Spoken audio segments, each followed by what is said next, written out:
Great. Well, hi, everyone. Welcome back. Welcome back to our final day of our Celebration of Illumination event. We have, my name is Greg. I'll be your host for the next few sessions. And I want to, let you know that these will be consecutive sessions with a little bit of break in between. But our next session is a session called Get Real with Kenneth Clifford. It's what I love about it is Ken brings the authentic spiritual path right to the practical applications. And today's show, which is streamed live on YouTube now, the session is called True Identity. And I believe we have a very special surprise for you too. So look forward to that. Ken, why don't I hand the mic to you? So welcome. Thank you, Greg. Thank you, everyone. It's lovely to be here with you all. Thank you so much for joining. And yeah, today, as always, is a very special day because it's all about you. And really what this is all about is giving everything. And so that's what today will be. This next 45 minutes is about giving everything because that's truly what we've been given. And so I just feel blessed to truly do this and to have been doing this now for 37 episodes that I've done. And I don't know where all that has come from, to be honest. But I know that he's with me, and that is the most important thing, that this is for him.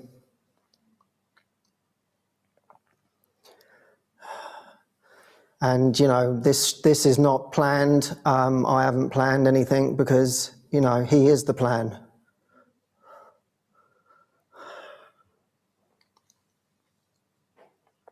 And it's like that was really the teaching for me this year.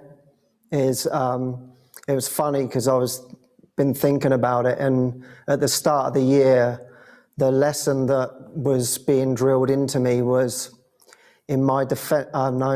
If I defend myself, I am attacked. And I went over that for about 2 weeks and something was dropping in, but I was like, okay, I still don't get the full picture. This needs to be revealed. And then now, a month later from that, the episodes began.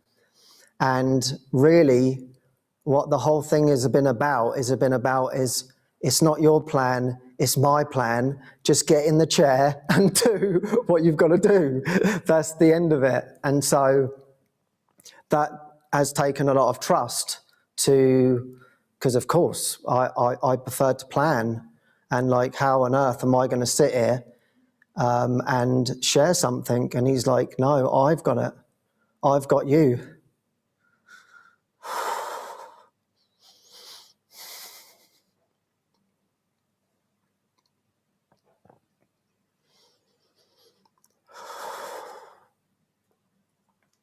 And so that's what it's all about. So yeah, he's showing me some great lessons because, you know, it's like interesting. We get put into these positions and I didn't even know what this was even for, you know. It's like, well, why do I want to sit there and share, you know? It's not really what I want to do. But he's like, well, no, but you want to dismantle, don't you? You want to release yourself from the idea of what you think you are. And so I'm going to show you that.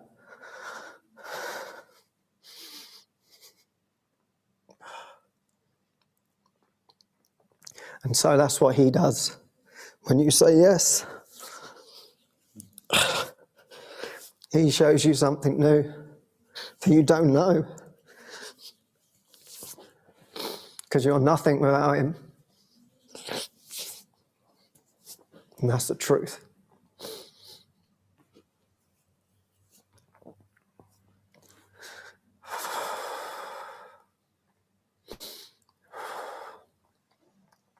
So that's why I'm here to give all. Because he gives me all.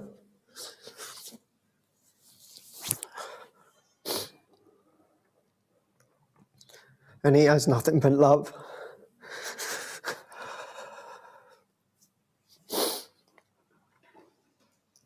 So that is truly everything.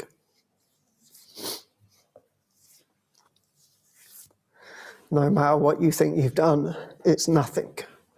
He doesn't care. So you can continue on with your little story if you want, but he knows who you are. So that's why we're ending this now.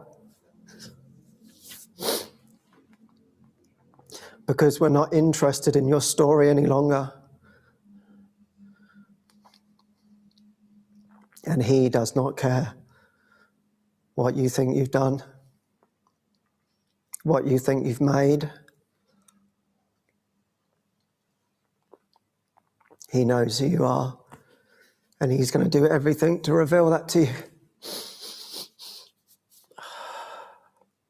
So that's why I'm here. Because this is for everyone. And everyone needs to know this. So that's my work. And there's nothing else.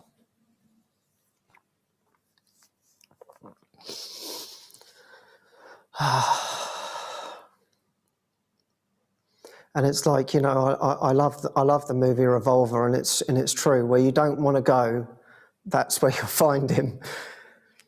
And it's like you have all these barriers, and he will take them apart because he doesn't see barriers. But you've got to have the guts to say yes. That's really the bottom line of the whole thing. Say yes, and it's done. And it's like, you know, this episode, it's like, you know, I wake up in the morning and I'm like, okay, what are we doing? And he's like, how many times have I told you it's my show? And it's like, yeah, I can't even plan it. He's just like, I've got you. And that's the reassurance. That's just all that's needed. So it's like, okay, there is nothing to do other than to be with you. And so, yeah, it just feels like an honor to really have all this. And it's like, you know, it's New Year's Eve, and he's like, yeah, you're sharing on New Year's Eve. And it's like, wow, what an honor. You just keep blessing me all the time and giving me more than I could ever imagine. So today's a very special day as well, because I've never actually had a guest on Get Real in the time that I've been doing it. And it has been on my mind, and I wonder who's going to be the first guest. And I couldn't think of anyone better to share the light with and to share the light with us all.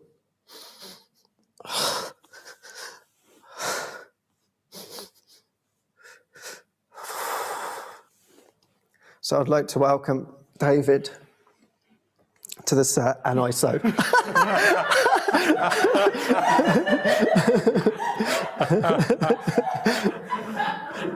It's very spontaneous.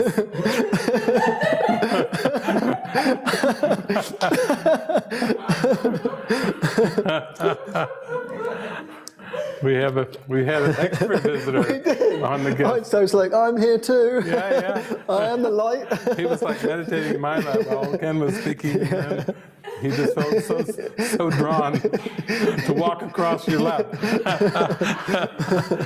That's all right. So, yeah. Well, it's interesting. You know, we sat down here to come on today, and the Holy Spirit and Jesus have dressed us. We were looking at. We have identical sweaters on. I haven't worn this for... I don't wear this one either. You don't wear it? I haven't worn it for many months. I don't even know if I've worn it all year.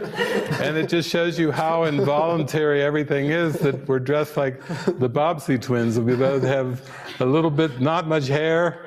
You just shaved your beard off. And now we're dressed identically, like identical twins. And so ISO comes walking across us. But that's just showing how it's involuntary. That once you start to see that everything is involuntary, then your worries and your cares are over. And yeah, it's 37 episodes. You know, Ken wasn't sitting around with his wish board or his manifesting board, his secret board. You know, it was the last thing, and that wasn't on your mind at all, to do a show called Get Real. And then all the collaborations came in. Anna helped with the design, and everything came together. And it's interesting when we talk about true identity, there has to be a way to go from a controlled life in form to losing complete control over the puppet. And that's why we're so happy here, is we don't have any control over the puppets. We're even getting dressed for the show, not knowing until we show up and sit down together that we've got identical sweaters on, colors and stripes. Even the stripes are the same. The neck is the same. I mean, I didn't even know Ken had a sweater like that. But Jesus is always having fun with us. And I think that if we really see that miracles are involuntary and they cannot be under conscious control, that's a huge invitation, because that's how your whole show's gone, where you aren't allowed to plan it. You just show up and they go, you're on. And there's something really alive and synergistic about that. We have a friend, Lisa Fair, and she would do her first live shows, and she said there's something about it. There's like a rush of energy, and I was like, well, yeah, you are in the moment. It's not like you don't get to replay, and you don't have any redos. Yeah. It's just all right there in the moment. And what a beautiful honor to have all of you on the last day of 2020 to be joining us, to join us here and to be able to share this intimacy. Hi. It's so intimate. We're all together. We're all cozy together here. We squeezed into the Zoom room. We've got our blankets and our little pillows here and scarves, and we're all cozy. And this is a beautiful topic, identity. Yeah, absolutely.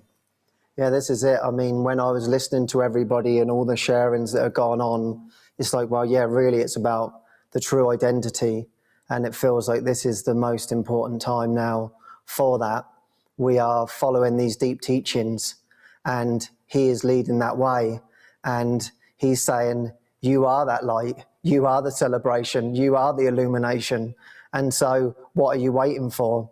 And so that was the thing that was just in my mind through what has been shared with everybody, through the music and everything. It's like, yeah, you are not what you think you are. And I'm going to show you the true light of your reality.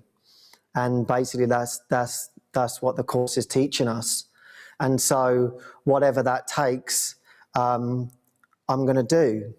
And so it's interesting talking about identity, because we had the comedy skits, and it was like, you know, we're all mucking around doing the comedy skits, and then they say, hey, you want to try playing the woman? And I go, yeah, sure, I'll play it.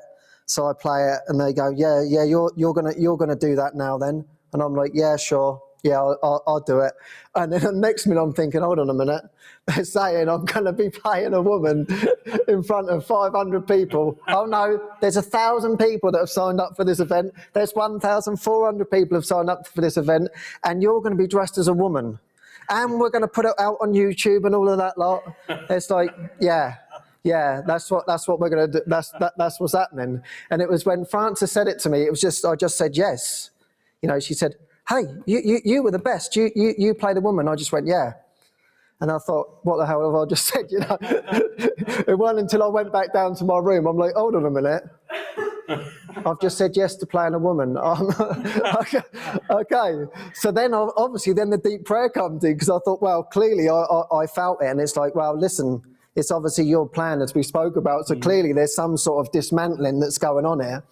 And it's like, yeah, I wouldn't have seen myself doing this, I've got to be honest, in front of all these people. But here we go, Jesus, it's down to you again. Okay, I trust that you're going to look after me.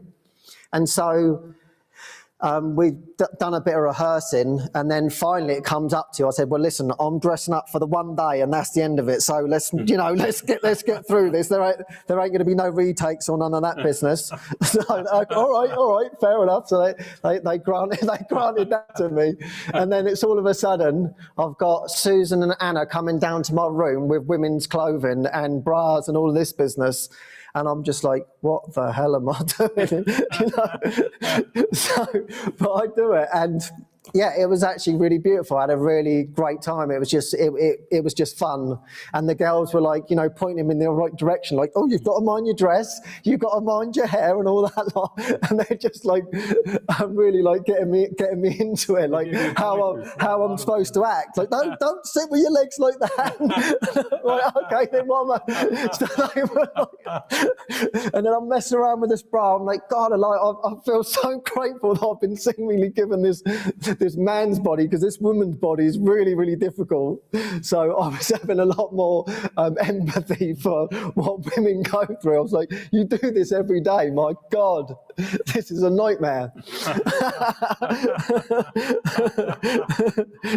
And just when I thought I was done, they're like, we've got to take your makeup off. I'm like, God, I'm absolutely tired. And there they are, taking off my makeup. I'm ready for bed. No, you can't go to bed yet. It'll be all over your pillows. So I'm just learning all that. Okay, whatever, let's just do it. And it's like, and then I'm thinking, okay, actually that wasn't so bad. And then I thought, I wonder how I'm going to react when I see it. Like, what? So that was then the interesting thing. Like, what am I going to see? And like, it wasn't. I didn't have any reaction to it. It was beautiful. It was like, oh, there's a figure playing a woman, and it was really funny. And it was, yeah, it's like the loosening from the Kenneth character of being this male, and then I'm seemingly, in the name of comedy, playing this woman, and Jesus is like, yeah, none of those are you. And then it was the same when we all watched it together. So I'd only actually watched it once. Mm-hmm. And then we watched it, and then I watched it all together with you. And I thought, okay, here's another step. How am I going to feel with everybody else's reactions, or whatever it's going to be, like, oh my God, he's dressed as a woman, or whatever. And I just sat there, and I just didn't have a reaction to it. It was just funny. And it's like, Jesus is just saying, yeah, it's just a character. So that's what I found from the whole thing. But how would I have really come to that? Because if it was down to me, it would have clearly been a no. But somehow he's just loosening me up and saying, listen, it's all one big joke, really. Whether you're dressed as a woman, whether you're dressed as a man, it makes no difference in the true identity of what you are. So you could play a dog, you can roll around on the floor for all you like now in front of everybody like a cat. It does not matter, because I know who you are and I know who I am. And so forget about the dream, forget about the character. You can play other characters and they really don't matter. So I feel actually blessed that I've got to share that. And that's what I love, because it's like a stretch, because it's like, this is going to be in front of everybody. And it's like Jesus is just saying, it's nothing. It's truly nothing. Yeah, it's like anything, Spirit will use anything to help us spring into a remembrance of our true identity. And over the years, we've used a little bit of improvisational theater and ideas sometimes in our long devotional retreats.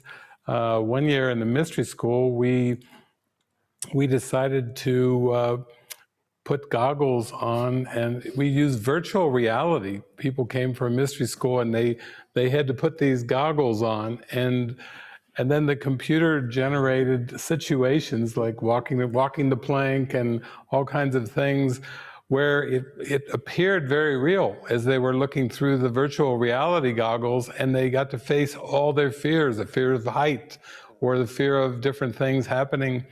But this is the fun we have, and here it is a comedy, to open up to doing a comedy, a skit or a series of skits, and then try it out with different ones, playing things, and go, what's the funniest we can come up with?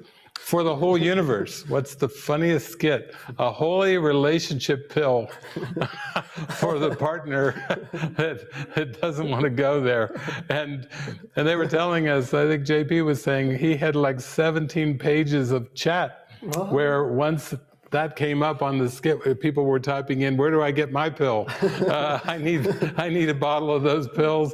And we were just all laughing. And you know, that's what Jesus is telling us in the Course. You know, he's not so much talking about Adam and Eve and the serpent and the eating of the fruit of the tree of good and evil, but he does tell us into eternity, where all is one, there crept a tiny mad idea at which the Son of God remembered not to laugh.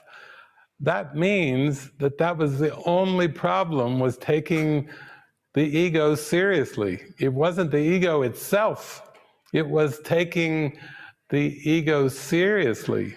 And so a lot of different spiritualities had talked about the end of the world and the judgment day and the Armageddon. And what Jesus says, the world will end in laughter. So here we are doing a skit at the end of 2020, and you see how willing Ken was to just say, yeah, okay, what do you need? For the big laugh, for the love of God, for the love of God, I'll do whatever. And they dressed him up in a blonde wig, and some of you missed it.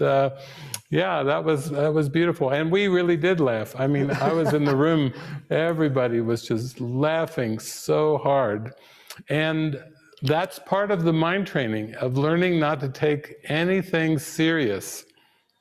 Any scenario, any situation, any circumstance, to have that gentle laughter of the Spirit welling up in you and taking over your mind, so that you don't have to go to a comedy show. You don't even have to watch a comedy program, but you can start to feel it in everyday experiences. And we do have a lot of laughter. I think that's one thing about the community this year. It's been so much laughter. Yeah. It's just springing out from every corner, every angle. Yeah. Yeah, exactly. It's like that. And for me, it's like the joke. It's like there's been this big epidemic, and we're all like, "Oh my God, the world's like this." And I thought, "Oh, it's a really funny year. It was a really joyful year. Yeah. I had a great time." You know, I'm not afraid to say that. Yeah, it's like, I thought it was a brilliant year. Yeah. Yes, Ken, how's he doing in 2020? A great year. Fantastic. Fantastic. It was a fantastic year. It's contagious too. If you keep tuning in, this laughter and this joy is very contagious. It just starts sweeping across the whole mind, the whole universe. And you know, and then look how we end this with these, you know, the beauty of what everyone's done, and including like you, like joining us like right now in this absolute depth and absolute truth of like the final day of 2020. And it's like, wow, what more do you want? Like the beautiful music that's been played was just absolutely exceptional. It was just touched my heart so deeply. And yeah, we're all in this together, and everyone in the background who like organised all of this. I wasn't part of the organisation, but I watched them all do it, and I'm just like, wow, I'm sitting there pressing buttons for this puppet. I'm just there, do this, do that, and I'm doing what's been asked of me. But the whole thing was just like, wow, how did they do that? How did this get pulled off? It's just absolutely beautiful. Yeah. Well, the name of Ken's show is Get Real, and when I think about true identity and the phrase get real, it's really, Jesus is teaching us true empathy. You know how the world teaches us empathy where, you know, how are you doing? Oh, you poor baby. Oh, that's terrible. Oh, no, not really. Really? Oh, you know, that's an example of false empathy. And what is true empathy but the joy and the happiness and the laughter and the lightness of our true identity, which is always there. It's like a light in the mind that just wants to shine. And people have told me, for times they would say, well, you know, I don't think Jesus really wants us to be laughing all the time, or I don't think he wants us to be that happy. I mean, you know, he wants us to like tone it down and be appropriate. And I said, well, what do you mean? Like, can you give me an example? And they said, well, like a funeral. Like, you're not going to go to a funeral and be a barrel of laughs at a funeral. Well, actually, Jesus has guided me to funerals. When my grandmother, Lillian, passed when she was 99 years old, I was not only guided to go to the funeral, but the day before I was guided to go when the casket is there and they have like a open casket and people come, the family members and so on and so forth. So so I went there and they say, well, yeah, please, David, tell me you weren't inappropriate and you were laughing there at your grandmother Lillian's funeral and the night before when she was laid out in the casket. And I just said, well, I just went with an open mind to Jesus. Use me. If there's anything you want me to say or do, just have at it. Have at it. So I show up and the whole, they had like a little talk at the eulogy and a little service plan there, and they had a minister there giving a eulogy. And then the minister looked at me because I was in the audience, and she said, come on up here. I think everybody wants to hear from you. I said, oh, okay. And then when I got up at this service with the eulogy, right after the eulogy, Lillian came right through me and spoke to everyone, all her family and dear friends and everyone. She just came through. And it was very joyful. It was very happy. She always was very happy. She didn't change her state of mind for a funeral. She had so much love and joy that poured through me because I was just there as a vessel to let my mind merge with hers and with spirit to be used. And then it was so touching that people started to cry. They burst into tears because the presence of love was so strong at this funeral. Was it somber? No. Was it sad? No. It's true empathy. That's true empathy, where you don't prejudge the situation like a funeral or a eulogy or a service for someone. You don't prejudge it ahead of time. It's no different than any other scenario, any other circumstance. I am here only to be truly helpful. I am here to represent him who sent me. And what a joy for me, because to me that was the feeling of nothing changes. Our communication, the love and the communication that Lillian and I shared for 99 years, the better part of 99 years for me. I wasn't around for all 99. In one sense, I was. But not as a person, not as a human being. But you know how it goes with that. But it was beautiful because communication was unbroken. The joy was unbroken. The love was unbroken. And it just shows we're here to teach that communication never ends. It is never ends and it is never limited. And to me, that's part of our true identity. We have to be so willing to be used and to teach what we would learn and to communicate as if we were broadcasting to the whole universe. In fact, when I was growing up, you know, I would go to Bible study and then they'd say, now let's go, we're going to study the New Testament. And I'd say, what's the New Testament? And they say, that's where Jesus comes. And I'd say, oh, okay. And then I noticed in the Bible, whenever Jesus spoke, it turned into red letters. And I really got to like those red letters from the Bible. I couldn't wait to read the red letters. I wasn't so happy about the black ones, but actually I got really joyful and excited when I read the red letters. And I think now the reason I was so drawn to the red letters is because that was the Holy Spirit, that was the universal spirit broadcasting to all the galaxies way beyond Earth, way beyond our solar system. It was a broadcast of truth from the Holy Spirit to all the realms of time and space, to everything and everyone. That was the voice for God speaking. That's why those letters were read. And I recognized something there. So, yeah, when the time the Course came along, I didn't care if it was black letters or red letters, and I recognized the presence that was behind the words and behind the letters. And I think that's why we're all here on the last day of 2020, because we're all celebrating in our hearts that we have a recognition, and we're part of a great wake-up call. We're part of the Great Awakening. And hallelujah. we got dressed up for it. We went all the way. We didn't have to even choose our clothing. Yeah. It's precious. Yeah, I just love what you shared, because, you know, it's like the Course is teaching us there is no loss.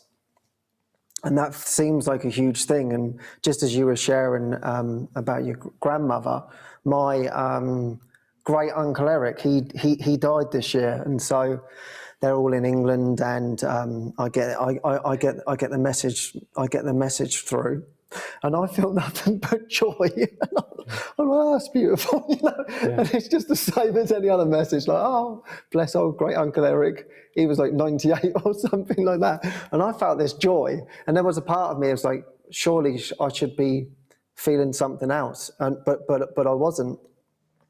And I sent beautiful messages to everybody, just celebrating his life. Really, like, oh my God, he was complete. You know, it was beautiful. He's out there now. Yeah. He's doing everything. And the funny thing was, I'm sitting there in meditation, and I'm like, okay, Uncle Eric, wow, this is great, because now we can be even closer than we were before, without this limited body. And with that, he appears to me, and he is laughing and laughing and laughing and laughing, just like crazily laughing. And he's doing backflips in front of me. His body is just going around, and he's just going, ah, he's just like laughing in front of me. And I'm just like, there you go. Yeah. That's the truth of the matter. Yeah. Nothing has happened. Yeah. It is truly very, very joyful. Yeah. And I think that's the gift of A Course in Miracles for me. It's like that there is no loss. And as you go along on this journey, he truly teaches that. Because I think, but even before the Course, for me, it was like, I watched a documentary of Ramana Maharaji, and all of his disciples were sat around and they're all crying, oh my God, Master, what are we going to do without you, you know? And he's sitting there, he's got this tumor or whatever, the body's decaying, but his mind is there. And he says, you say that I'm going, but where would I go? And I was just blown away by it. It touched me. I was like, he's being real. Yeah. This is a reality. And so then that has become a prayer for me. Wow, I want to know that. And so, yeah, the Course is that gently unwinding to say, yeah, this is actually a reality, that there is no loss. Yeah. So you tuned in at the end of 2020, and with the parable of David and Lily, and with the parable of Ken and Uncle Eric, with the parable of Jesus, that he showed us there is no death. This true identity is teaching us that appearances are not life. I always tell the joke when they ask Ken Wapnick, what does the Course say about life on other planets? And Ken said, the Course says there's no life on this planet. And I just got the biggest smile on my face. There it is. So we're transcending death here on the final day of 2020. we're sharing this with you. And why don't we think of our brothers and sisters as symbols of our mind? Grateful for their laughter, grateful for their joy, grateful for all they share with us, including Ramana saying, where would I go? Jerry Jampolsky just passed. Also, we had a beautiful concert with Eric and Svava, I think it was on Tuesday, Wednesday, Monday. I'll get it right. One of those days. It's all a blur. So it was on Monday, and then a dear friend of mine named Jesus. When I first came to Mexico, I did a retreat a weekend retreat in Guadalajara, and then I said, does anybody have anything on their heart? And a man named Jesus spoke up, and he said, I have trouble. I have a grown son that's living in my house, and my wife and I, Sonia and I, are having so much difficulty. And I said, what's your son's name? Jesus. Okay, now I'm having some fun. Jesus is having trouble with the son Jesus. I said, only in Mexico. And this was Jesus playing with me, my mind, because both of them became dear friends, and the elder Jesus just passed away. I think it was like 3:42 on Monday. And I'm like, what was I doing at 3:42? I was at the end of Svava and Eric's concert, and they started right about that time singing all their Jesus songs. All their Jesus songs, the last 20 minutes. And Jesus chose to pass, my friend Jesus, Octavio Delgado in Mexico, dear, dear friend. He's been on our online retreats, always there in the front row. He's hosted me in his home. I've met his family.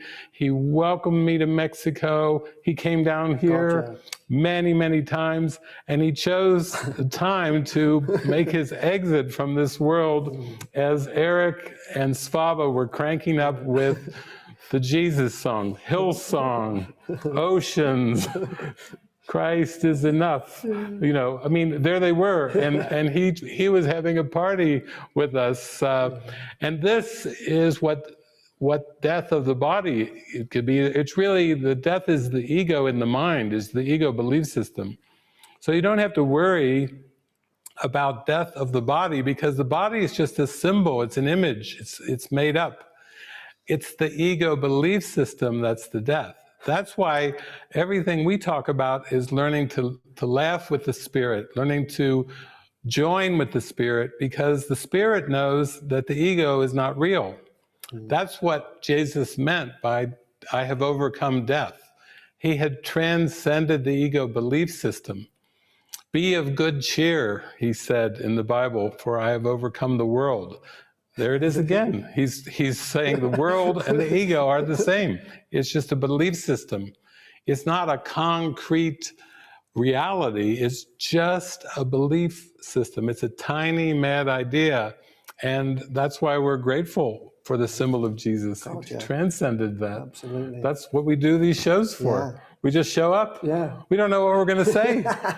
We don't know if there'll be a cat that jumps on your lap right when you're going to airtime, then over on your lap, and now he's all curled up. He's got his own little chair there. But it's unplanned. And are you okay with not knowing? That was Lilo's song we heard today with the unknown, you know, yielding into the unknown. So powerful. And so much just to surrender. That's the true humbleness. Yeah, I'd love to share my love for Jesus Delgado too, because what a bright light. And we were fortunate enough to be with him, I think it was in March. And it was actually a very beautiful healing on this topic. So he's definitely here with us now. It was funny because I've always had this very deep connection with him. As soon as we met, it was like something was there. And it's very, very beautiful, a deep love. And the last time I came, it was really kind of wild in my mind. He transformed into my granddad. And I was deeply, deeply connected with my granddad. He died when I was like 21. I was absolutely devastated. You know, he was a master. He loved unconditionally. And so that was a big loss in my life. And the next time I see Jesus Delgado, it's like he's like transformed into my granddad. He smells like my granddad, right? And I'm like, granddad. It's like my granddad's come back for the last hug, and it's like he hugged me like my granddad, and I am just crying on his shoulder, and Jesus is just like holding me, and I'm just like, thank you, granddad.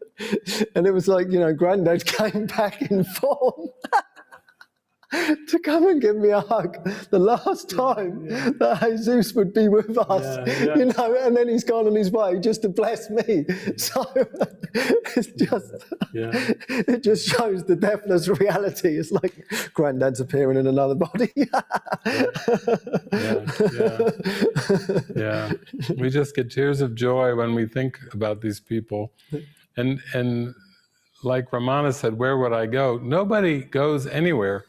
You know, there's one of us, there's just one mind, and we're completely contained in the mind of God, and there is no external.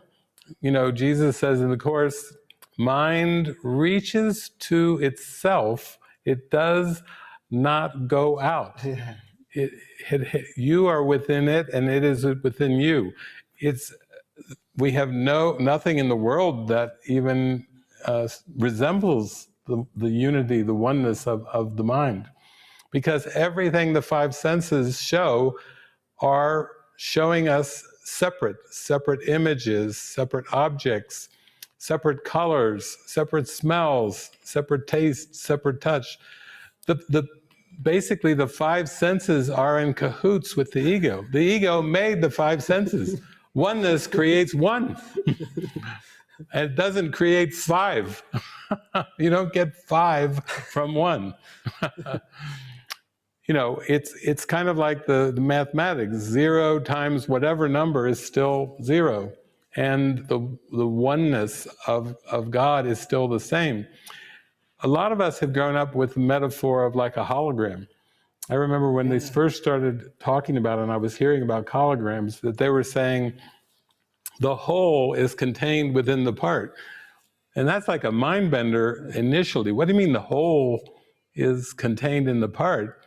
And Jesus does briefly address this in the Course, is he's basically saying, yes, if you see with me, you will see that the Christ is literally in front of you all the time.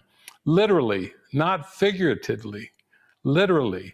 That there's just one of us, and as you treat your brother and your sister is the way you treat yourself, because there's just one of us. So that wholeness, that light, is literally there in every individual. And it doesn't make sense from the old thinking of parts and wholes, you know, because we were trained, you know, the whole is greater than the sum of the parts. You know, we all heard that one. But now Jesus is saying, no, the whole is there in the part, literally. And if you would just open your mind to appreciate that, you would see that right in front of you is everything, and always has been. And you didn't see it. You just believed it was something else. And that's just the trick of the ego. Yeah, thank you so much for that. Because that's funny, because that was the message that I got. That's why I got the message for this year. He just said, I am going to show you what is really there and what you think is not real. And I'm going to show you that true perception. So, thank you so much for that. I'm going to show you. So, unfortunately, we've come to the end of our time, but we will be continuing on with a holy relationship next. But many blessings, everyone. Thank you so much, David. Thank you, Ken. Thank you so Thank you, much, everyone. Love and blessings for the new year. Let's expect miracles. May the force be with you.